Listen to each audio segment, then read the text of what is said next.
Sveiki. Vasario 8 diena, eilinis 5 metų sekmadienis. Šio sekmadienio pranašas Izaijas mums atskleidžia vieną gyvenimo paslaptį. Štai ką sako Viešpats: dalykis su alkstančiu savo duoną, priglobk vargšą ir benamį, aprenk pamatęs nuogą, neatsuk nugaros saviesiems. Tada tartum aušra užtekės tavo šviesa, tavoji žaizda bus greitai užgydyta. Kasgi yra mano, tavo, mūsų žaizdos? Tai yra mūsų nuodėmės. Mes žinome, kad nuodėmę ištaisyti tam yra reikalinga šventoji išpažintis. Tas yra tiesa, bet nuodėmė dažnai neša ir padarinius. Juos taip pat reikia ištaisyti. Kaip kad šiandien būna spaudoje, žmonės kartais vienas kitą įžeidžia, paduoda į teismą ir tas, kuris laimėjo bylą, o tas, kuris pralaimėjo, turi paskiau viešai atsiprašyti, o kartais dar ir sumokėti bylinėjimosi išlaidas. Bet dvasinėme gyvenime ne visuomet yra viskas taip pagal raidę. Dažnai gali būti ir kitaip. Štai ortodoksų bažnyčia sako, kad jeigu žmogus lieja ašaras, verkia, jis jau yra sutaikytas su Dievu. Jau jam išpažinties nebereikia, nors pas juos irgi yra išpažintis labai svarbi, kaip ir katalikų bažnyčioje, bet sako, žmogaus ašaros, tai yra jau Dievo sutaikymas. Pranašas Izaijas sako, būk geras, būk su užuojauta, pastebėk silpną, kenčiantį, stokojantį ir tavo nuodėmės. Arba kaip jisai tiksliau sako, to neįvardindamas, sako, tavo žaizda bus užgydyta. Kaip nuostabu. Mes turime daug kelių į klaidas ir į nuodėmes. Bet dar daugiau kelių yra sugrįžti pas Dievą, susitaikyti, atleisti ir užgydyti mūsų sielos ir kūno žaizdas. Šio sekmadienio apaštalo Pauliaus laiškas korintiečiams yra laiškas visiems. Bet galbūt, sakyčiau, ypač laiškas skirtas pamokslininkams, vadybininkams, mokytojams, oratoriams, kalbėtojams, politikams ir visiems, kurie daro vieną ar kitą įspūdį, poveikį savo kalbą. Bet kaip įdomu, apaštalas Paulius sako, ką jis sako apie save savo laiške korintiečiams. Aš buvau pas jus silpnas, virpantis iš baimės. Mano kalba ir mano skelbimas buvo neįtikinantys išminties žodžiai, o dvasios galybės parodymas. Kad jūsų tikėjimas remtųsi ne žmonių išmintimi, bet Dievo galybę. Įsivaizduojate, jisai pripažįsta. Sako, kai aš kalbėjau, aš pats virpėjau už baimės. Aš jutau tokį silpnumą. Čia yra Dievo paslaptis. Kaip dažnai būna, kai mes manome, kad mes kažką pasakome labai svarbaus, jaučiamės gerai po to kalbėjimo, o niekas to nepastebi. O kitą kartą žiūrėk, pakalbėjai kažką ir galvoji, nepasisekė man šiandien. Norėjau vienaip kalbėti, o kažkaip gavosi viskas kitaip. O žiūrėk, daugelis tą prisimena. Praeina netgi kartais metai ir kažkas sako, mane paveikė tie tavo žodžiai kažkada pasakyti, o tu nieko neatsimeni. Ką tu sakei ir apie ką kalbėjai. Galbūt čia vietoj, gal ne vietoj, man prisimenasi Sigitas Geda, mūsų talentingas rašytojas, poetas, kuris taip pat buvo daugiabriaunė asmenybė. Nelengvas buvo žmogus praeiviui, bet tas, kuris jį pažinojo, su juo bendravo, iš jo mokėsi. Jisai kartą išmintingai pasakė, sako, aš nesuprantu. Jeigu aš kažkam prieš 25 metus pasakiau, kad tu esi nevykęs toks ir toks žmogus, sako, jis tą prisimena iki šiol ir man dar primena. O aš tą jau iš karto tą pasakęs pamiršau. Mėly tikintieji, ne mūsų išmintis veikia žmonėse, bet Dievas, jo galybė veikia pirmiausiai tą žmogų. Ir tas žmogus yra naujas tampa tik tuomet, kai Dievas nori to. Juk kiek kartais būna mokytojas kalba mokiniui, tėvai kalba vaikams. Atrodo kaip žirnė į sieną. Bet jeigu mokytojas, jeigu tėvai, jeigu auklėtojai dar melstusi už tą jauną sielą, darytų, ką gali, bet taip pat ir lydėtų malda, kokie vyksta nuostabus atsivertimai ir pasikeitimai dar jauno žmogaus gyvenime. Ne vienas didelis žmogus yra sakęs, aš jaunystėje buvau ant nusikaltimo slenksčio, ant nusikaltimo ir bausmės slenksčio. Bet sako, mane išgelbėjo kažkoks vienas pasakytas mano auklėtojo, mano mokytojo, mano tėvo, mano mamos žodis. Niekuomet niekas neveikia žmogaus, kai tai yra veikiama per jėgą, per bausmę. Bet veikiame tik tuomet. Žmogus pajaučia Dievo veikimą, kai jį kalbama meilės ir tikėjimo gale. Šie žodžiai tai yra ta maža grūdo dalis, kuri krenta į tą dirvą ir vėliau duoda tą 100-eriopą derlių.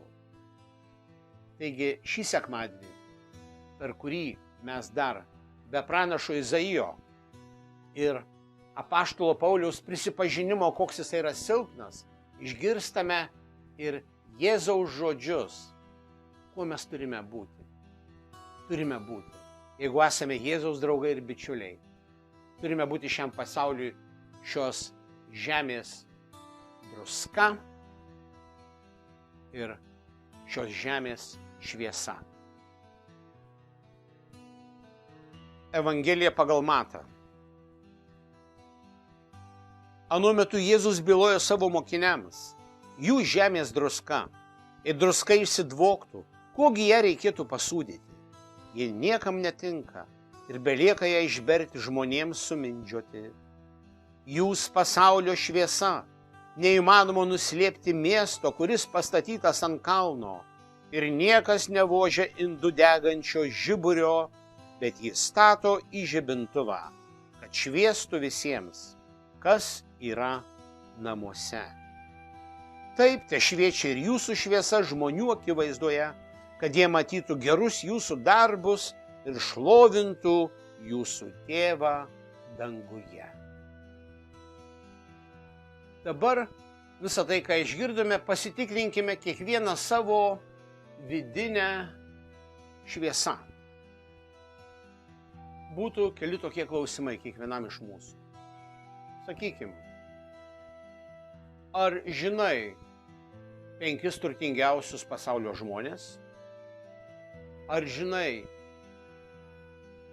5 turtingiausius pasaulio sportininkus, kurie dabar dar sportuoja, žaidžia, yra tokie turtingiausi pasaulio sportininkai? Ar žinai 5 paskutinių 5 metų pasaulio gražuolės, kurios laimėjo pasaulio gražuolės titulą? Turbūt neatsakysime pilnai visus klausimus. O dabar papildomi klausimai. Ar žinai, kas tave pagimdė, tave maiktino ir tave užaugino? Ar žinai, Kas tavo buvo pirmasis mokytojas arba pirmoji mokytoja? Ar žinai, kam tu gali net po vidurnakčio paskambinti ir paprašyti pagalbos? Štai tie paskutiniai 3 atsakymai kiekvienam iš mūsų yra aiškus. Tai tie žmonės, kurie turi tą šviesą ir į kurią galime mes pasibelsti bet kada, kurie mus vedė gyvenimo keliu, mus lydėjo ir yra su mumis ir nuolat laukia mūsų sugrįžtant. Taigi šviesa yra tokia, kuri yra iš Dievo. Ir tą šviesą turime mes kiekvienas taip pat spinduliuoti ir telkti. Yra gražus toks pavyzdys. Mama atėjo su mažu vaiku į vieną didingą katedrą, miesto katedrą. Ir žinote, bažnyčiose, daugumoje bažnyčių yra kai kur turtingesni, kitur galbūt šiek tiek mažiau, bet katedrų vitražai tai yra įspūdingi, didingi ir pamokantis. Tos istorijos, kurios ten yra pavaizduotos, yra iš amžius vaizduotos žmonėms, kurie prieš tai ilgus amžius galbūt daugelis nepažinojo rašto, bet matydami to švento rašto vaizdus, tas scenas, suprasdavo, koks turėtų būti žmogaus gyvenimas. Taigi vaikas paklausė mamos, o kas ten yra pavaizduota tuose vitražuose, tuose languose? Ir mama jam atsakė, sako, čia šventieji. Ir kaip tik tuo metu buvo labai gera diena ir saulė aiškiai švietė tuos šventuosius ir ta šviesa ėjo labai ryškiai į katedros vidų. Tada vaikas labai gražiai mamai ir atsakė, dabar aš supratau, kas yra šventasis. Tai žmogus, kuris praleidžia šviesą, kuris šviečia, kuris yra skaidrus. Mili tikintieji, ir mes esame kviečiami būti tą žemės druska, žemės šviesa, kad mes galėtume save dovanoti ir tuo pačiu praturtinti save. Duosiu pavyzdį apie tai. Praeiti metai buvo 100 metų, kai mes visi Lietuvoje prisiminėme Lietuvos kankinį, kovotoją, kunigą monsinjorą Alfonsą Svarinską. 100 metų jam su jo praeitais metais. Jis yra buvęs pas mane svečiuose ne kartą Airijoje ir turėjau iš jo daug tokių gražių pamokų, dvasinių pamokų, kurias gavau ir kurias iki šiol nepamirštu. Kartą einame Dublino miesto centre kartu su juo ir jisai pastebi, kad vienoje vietoje yra išmaldos prašytojas.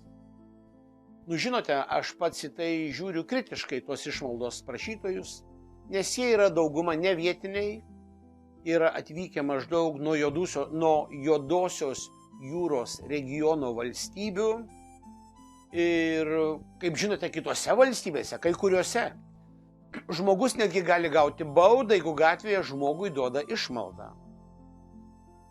Yra skatinama ir pas mus Airijoje, ir aš pats tai darydavau, man siųsdavo ant Velykų ir Kalėdų, tai būdavo laiškų tuntai iš visokių organizacijų, kurios rūpinasi kitais, kad aš paaukočiau.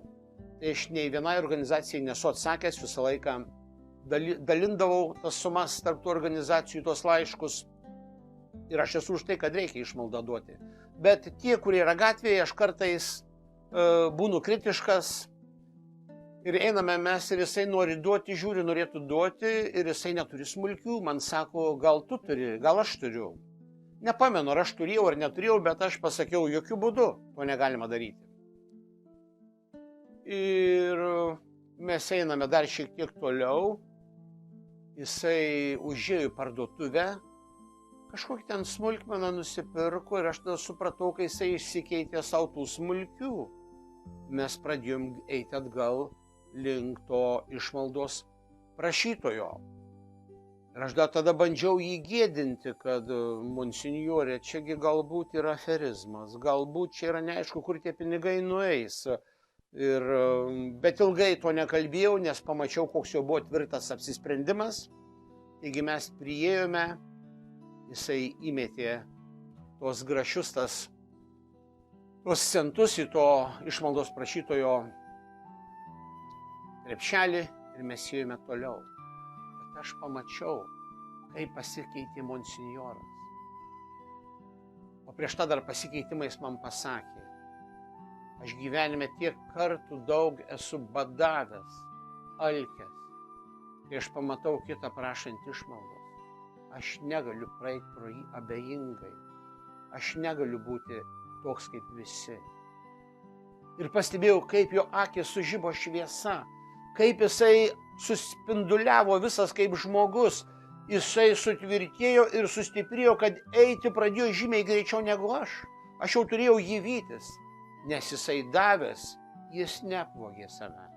Jisai kaip tik praturtėjo, jis sustiprėjo, jisai sušventėjo. Taigi, mieli tikintieji, šiandien Evangelija, Švento rašto mintis, pranašas Izaijas, apaštalas Paulius mums primena, kad dalintis, aukoti yra gera. Save praturtinsi, save papuoši, save auginsi, neapiplėši, nenuskurdinsi. Būkite turtingi.